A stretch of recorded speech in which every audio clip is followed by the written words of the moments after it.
عمران ارشد صاحب ہیں منصور صاحب، یہ ربا سے 2-3 دفعہ جو ہے سوال اپنا وہ بیچاروں نے بھیجا ہے، بار بار وہ چاہتے ہیں کہ جواب مل جائے، کہ وہ کہتے ہیں ہم چونکہ چندہ حصہ آمد دیتے ہیں تو کیا پھر بھی زکوٰۃ دینا لازمی ہے؟ دیکھیں جی، زکوٰۃ تو قرآن کریم کا حکم ہے، اور زکوٰۃ وہ حکم ہے کہ جو اللہ تعالیٰ نے یہ فرمایا کہ زکوٰۃ ان لوگوں پر ہے جس کی خاص شرائط ہیں۔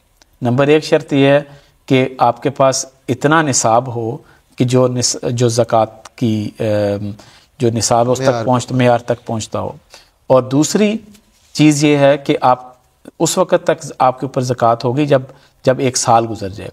تو نمبر 1 تو یہ زکوٰۃ ہر ایک اوپر فرض نہیں، یہاں سے فرمایا کہ یہ غنی سے لی جاتی ہے، امیر لوگوں سے لی جاتی ہے، اور غریب لوگوں کو دی جاتی ہے، اور اس کا ایک خاص کرائٹیریا ہے۔ جہاں تک حصہ آمد کا تعلق ہے تو وہ ہر ایک کمانے والے کے اوپر ہے، اس میں یہ نہیں ہے کہ وہ اس کی جو آمدن ہے وہ اتنے 1000 پاؤنڈ ہو یا اتنے 1000 روپے ہو یا 1 لاکھ روپیہ ہو، جتنا ہو اس کے اوپر ہو۔